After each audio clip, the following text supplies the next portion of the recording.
And good morning. Welcome to Focus on Stafford County on 1590 KVGB and 95.5 FM, our once a month visit. Give you an update on what's going on in Stafford County. Joining us here on the program is Stafford County Economic Development Director Carolyn Dunn. Also with us here on the program is Assistant Director Kathleen Norman. Morning, Steve. Good morning. Hey, how are you doing? We are well. I'm glad you brought the weather's much better. So did everyone survive down south with the weather we had last week? Oh, we survived. You know, I'm a farm wife. How'd that go?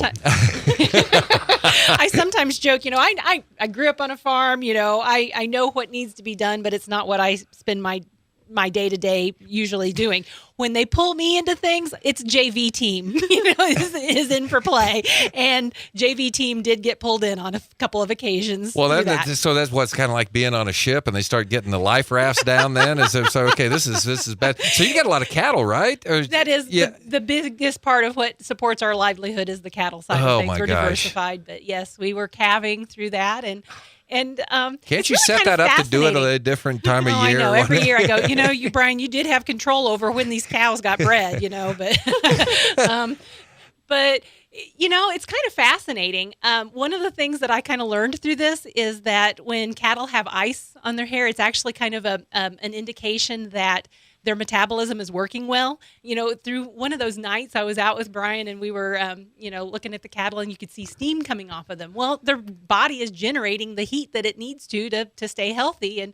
And that steam creates ice when it's that cold. So, they were icy, but they actually looked fairly comfortable. It was kind of fascinating to me, actually. But, the game was get the babies in. When the babies are wet, they need to come in quickly. And as long as we were monitoring things frequently and getting them in, it actually went better than you might think. It wasn't easy for me to say. The JV team didn't get full-time play, but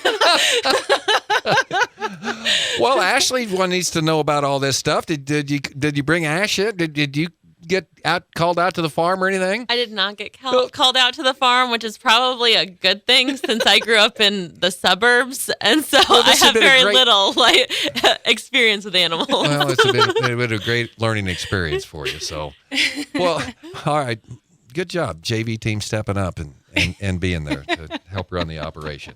Okay, last time you were in here, and it's not that long ago because, of course, February is a shorter month, so you guys are back, and we talked about the Stafford County Port Authority. That's the Stafford County Port Authority, correct? Mm-hmm. Okay. And we didn't get a lot of time to spend on that, but some developments going on with that, and kind of the latest, and we'll dig into it a little bit more today. Well, sure. I don't know if kind of giving that review where we've come from, some context is helpful, but we established this legal framework a number of years ago, and our initial opportunity to develop it didn't materialize. We've never wanted to move forward without a good anchor tenant to do this with us. And we, in late 2020 or 2020, received some funding that allowed us to kind of solidify some of this. We have a letter of intent with Wind River Grain. With that grant, we were able to secure a location. We have purchase options on 2 different tracts of land, and now we have engineered plans that really the track is designed. Really, what we need to do now is to develop the financing to pay for it. So, big picture, why a port authority? Well, this sets the framework that allows us to approach this business development as a private-public partnership. So, in other words, it's expensive to get these things started, and it takes a lot of volume of business for a private company to alone justify that many $million investment. But if we can share that investment and they have less on their side of the ledger to find a return on investment on, then they're more likely to pull the trigger and commit to establishing a business there. We get jobs out of this. It's the economic activity of just having more people and all of the traffic that comes in and out. That's all of economic benefit to us locally. We're sharing this investment, and we're doing so, especially in Stafford County's case, in a way that we intend not to put more burden on local taxpayers. So on our side of the ledger, the cost of buying the land and building the track is expected to be around $7 million. And we think that we can develop that with a combination of grants and tax increment financing. So what tax increment financing is when the new developments, the new improvements, like grain bins, go on the books of property in Stafford County. The new tax that accrues from that will go back into paying for, instead of going generally to, the county general fund or county funds. For 20 years, we're going to defer that, and we're going to allow that new tax to offset the debt costs that we have for building this infrastructure. And eventually, that arrangement will expire, and those taxes will fully go to, the local school and county and whatnot. But in the meantime, we're not taking anything away. Like the increment part of the finance. I'll just use an example using round numbers. If a parcel of land took in $5,000 in property tax currently, and with new improvements, those buildings and everything generate $100,000 in tax liability. It's the $95,000 that goes back into paying the debt on infrastructure. The county, school, all of those local taxing entities fully get what they've always been getting. They just defer the benefit of getting the additional taxes for a period of time to pay for the infrastructure. So we are hopeful that this idea of this private-public partnership is going to bring new business into Stafford County, but also by the port owning this land and track, it becomes a public piece of infrastructure, a public asset that we can offer to other companies as well. It's right. You don't just want this one coming there. I mean, hopefully you have other people who are going to access this area. Yeah, the kinds of business that might be very attainable in this part of the world. Things like aggregate. So it might be that trainloads of rock, aggregate, or it's basically granite rock coming in from places like Colorado that are used in things like road construction. It might be that trainloads of aggregate could come in and it becomes a distribution point for central Kansas for different road-related projects. Fertilizer. We're in ag country. Mm-hmm. That's the kind of thing we use in volume. It might be that we bring in fertilizer as a distribution point here as opposed to trucking it in. Wind components, that's certainly been a strong industry, and certainly Great Bend has seen activity from that. It's not an industry that looks like it's contracting right now, and there may be ongoing opportunities to develop that type of business. But you've always needed an anchor business to make this work, and looks like we have one now. And yeah, that's where we are right now. What about roads? What about is that part of the infrastructure? Well, the part of the design has an internal road, like where the trucks will line up to offload. I don't know if you're talking about will this have wear and tear on the roads leading into the facility? It might. Yeah, it might. And we aren't proposing to have everything worked out in full for the next 10 years right now. We'll try to attend to those. Okay. Well, that's. I'm sitting there thinking, okay, another thing that pops in my mind is that maybe someone else. Okay, so if this railroad that is it crosses the country, I mean, that's one of the good things about this is, so you're creating some more business for them. Yes. Then do they chip in on part of this? We hope they will. Okay, I was going to say. Some of those terms are being still worked through, and Because they're in the railroad business. Right. Okay. And especially if we can show them that it brings in traffic here as opposed to, say, south of here where it might be more Union Pacific territory or whatever. I mean, of course, that's the kind of thing that will make them even more interested in financially supporting it. It's true. The big railroads have a budget that goes toward capital investment, and they can spend some of that on basically incentivizing rail rates that bring business to their company. Railroads it's are an a complex interesting breed, game. They are, yes, and it is one of those places. You got to start somewhere. You don't have all of the factors all ironed out to begin with, but we've got a really solid start right now because we've got location, we've got design, which, by the way, BNSF has approved. So that's a significant piece. We've got our new port board in place.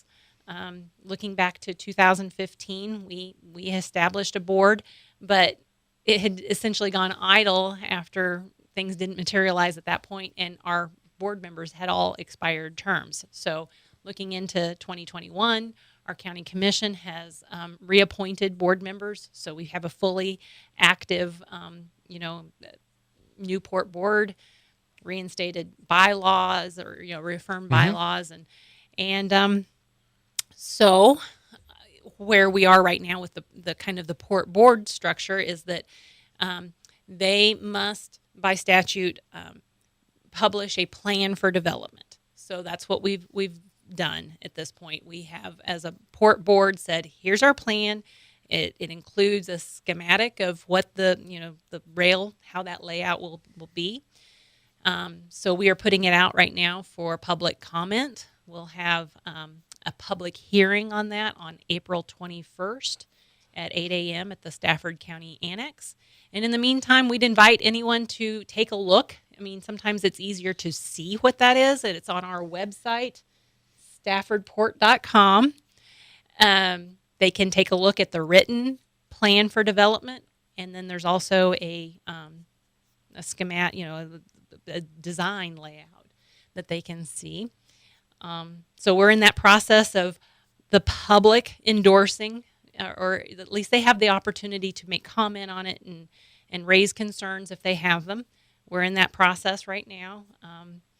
And then the other part of the process that we're in the beginning stages of implementing is the tax increment finance plan. I think it's very much a part of how our board has discussed being able to do this in a way that does not, we don't have to pass a bond and raise new taxes or I think we have a very conservative culture, and we intend to try to do this in a way that doesn't put any new burden on taxpayers. So our tool for doing that is tax increment finance, and it goes through both a process at the City of St. John level and the County Commission level, and it will take about 6 weeks to work through that, and we're beginning that. Okay, we need to take a quick break here, and we'll have more of today's show coming up right after this. The friendly staff at Stafford County Drug appreciates your patronage. The lobby is open, and they offer a convenient drive-up window. They'll even deliver your prescriptions in Stafford, St. John, and Maxville for free. Stafford County Drug knows the value of a hard-earned dollar and wants to work with you and your doctor to make prescriptions easy. For any questions on switching your prescriptions to your local pharmacy, call pharmacist Chris Davis at 620-377-5633. Stafford County Drug, open Monday through Friday, 9 a.m. to 6 p.m. Inside White's Food Liner, Highway 281, St. John. SJN Bank of Kansas knows the value of rural Kansas and is committed to all of the communities they serve, personal to business banking and more. They offer mobile banking options too. Download their app at SJN Bank of Kansas and find them online at sjnbank.com. Serving you since 1905 and with 6 locations. SJN Bank of Kansas in St. John, Maxville, Hudson, Burdett, Greensburg, and La Crosse. Member FDIC. Committee. The St. John Jubilee Committee reminds you to always shop local first. COVID-19 has been hard for all. Remember, stick together and be community strong. Be courteous to others, be aware of your surroundings, and practice common sense. Small town values, old time traditions. The St. John Jubilee Committee looks forward to all of the fun times ahead. Find out about these events happening around the square on Facebook at Around the Square, St. John, Kansas.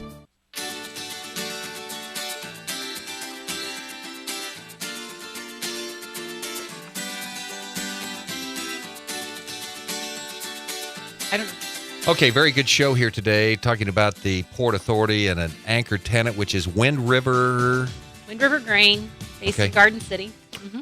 Okay, very good. So, I'll quit talking. We need... Well, I feel like we covered a lot of it.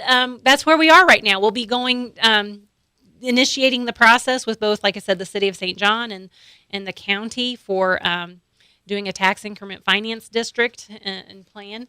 And that's, a multi-step process that requires their consent.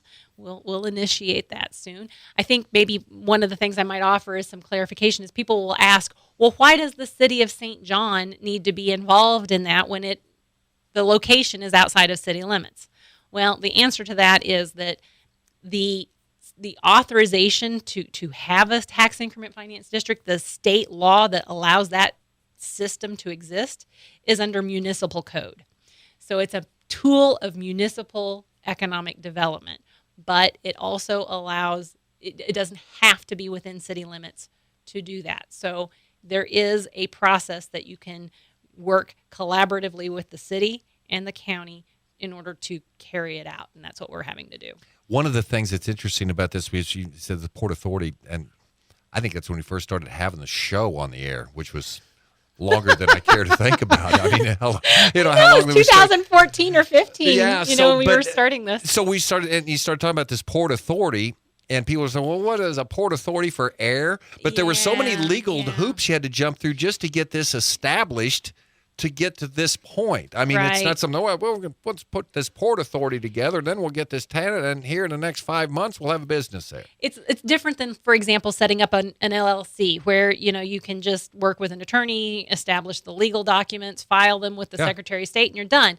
No, a Port Authority becomes its own quasi-governmental entity, and so because of that, the state legislature needs to authorize its creation. So it took a concurrent resolution of the state legislature to do that, and that was in 2014.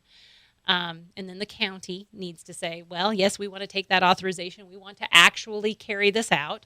And so they did that in 2014 or 15. I'd have to go back and look. So I think it's been helpful. While it's kind of disappointing that it didn't materialize the way we hoped back then, It was also helpful that it was ready to go. Here we are, and we're ready to move forward. We had the opportunity in 2020 with both a combination of grant funding that was available, and it was the right time for Wind River. So it was helpful to really have this structure to just kind of act with. Once again, the location of this Port Authority. Because I was trying to look, I went down to Pratt, I was looking over it. And maybe we would even get some questions on how did we decide upon that location. We actually had 4 different locations that the county paid for some preliminary engineering on 4 different locations, and received input particularly from BNSF and the grain company. We looked at a location north of Stafford. We looked at a location near Dillwyn, and we looked at a location on land that the county already owns at the intersection of 281 and 50. And for many reasons that we probably wouldn't want to go into a lot of detail about, the location that they felt like was the best for logistics and operations was it's on 20th Street, north of the intersection of 281 and 50, 2 miles north and 2 miles west. I guess that's the easiest way. How far would it be from St. John then? Oh, as the crow flies, a mile. Okay. Or around that. So then you're going to have the spur that would go south and then curl back up and rejoin the main line. Mm-hmm. Yeah. Okay. All right. Very good. Okay. Right. It's big. Basically, makes a big circle, a Y, and a circle, and within that we've got it planned out where grain bins will go, but there's also some open land that's where this incremental business could be located if the right things fall into place for that. And something like that a business would move in there wouldn't necessarily have to utilize the rail, right? Or not? Or is that? Well, I guess not, although it seems to me like that's our best calling card to offer. Okay, all right. We need to take a quick break. We're back for our final segment after this. Hey folks, this is Trey Bergen with Ag 360 Insurance in St. John. We are an independent agency offering several types of insurance, including crop, farm, irrigation, business, personal, and life. We would appreciate an opportunity to earn your business. Feel free to stop by our office at 103 East 4th Avenue in St. John, or give us a call at 620-549-3579. You can also check us out online at ag360insurance.com. The friendly staff at Stafford County Drug appreciates your patronage. The lobby is open and they offer a convenient drive-up window. They'll even deliver your prescriptions in Stafford, St. John, and Maxville for free. Stafford County Drug knows the value of a hard-earned dollar and wants to work with you and your doctor to make prescriptions easy. For any questions on switching your prescriptions to your local pharmacy, call pharmacist Chris Davis at 620-377-5633. Stafford County Drug, open Monday through Friday, 9 a.m. to 6 p.m. Inside White's Food Liner, Highway 281, St. John. SJN Bank of Kansas knows the value of rural Kansas and is committed to all of the communities they serve, personal to business banking and more. They offer mobile banking options too. Download their app at SJN Bank of Kansas and find them online at sjnbank.com. Serving you since 1905 and with 6 locations. SJN Bank of Kansas in St. John, Maxville, Hudson, Burdett, Greensburg, and La Crosse. Member FDIC. Back on Focus on Stafford County, we saved the best for last. Ashley Norman. Okay, Ashley. Kathleen. What Ashley was the program director before Listen, me. I'm old and I'm trying to get to the end of the show here. No worries. Kathleen Norman with us here on the show. You got the last name, though. Like, we're, 50-50. Oh. Thanks for okay. Well, okay, AmeriCorps. Kathleen, you started out as an AmeriCorps VISTA, and now you're the Assistant Director at Stafford County Economic Development. So real quick, I'm going to give you an overview of what's going on with the AmeriCorps program. Yeah, so we still have openings. We have 3 different AmeriCorps VISTA positions. So the VISTA positions are full-time 1-year commitments. They come with a living stipend of, now it's $13,400, which is about $1,000 increase from when I was a VISTA 2 years ago. Don't sound bitter, though. No, it is what it is. There's also an education award that's just over $6,000 if you complete the year, or a cash stipend. And we also offer kind of a discounted housing with that. We have a 3-bedroom apartment above our co-working space that we have available for the VISTAs. So the 3 positions are, we have an employment opportunity VISTA. So they're working on doing employment development. Part of that's working on the remote work program. Also looking at how do we kind of cultivate job creation through entrepreneurship and supporting our existing businesses. And so that was actually the position that I served in when I was here previously. Our other 2 positions are, we have an economic development VISTA. And so Hannah had served in that role during 2020. And so that's more some of the broader strategic planning. Right now, some of that will be focused on our housing projects, but also working on getting to better see what the needs are in the communities throughout the county. And then our last position is our arts-focused community relations VISTA. And so that's a partnership with Gray's Studio, another nonprofit in St. John. And so it's kind of working on creating a community arts center that would provide arts-focused programming throughout the county, potentially offer the ability to have a residency for artists later on. And so that's looking more at kind of that cultural aspect. Okay, people interested in this, what should they do? So they can contact us at our office. We have some extra info on StaffordEcoDevo.com. They can also just go directly to my.americorps.gov to apply, and that also has more information. Kathleen, great job. Thanks, Steve.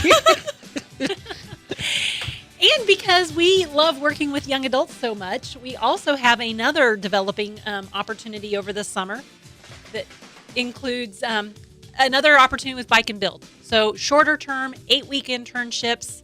Also go to our website to find out more information there. 8-week internship, similar terms, but similar payment terms, but a shorter commitment. You're very good.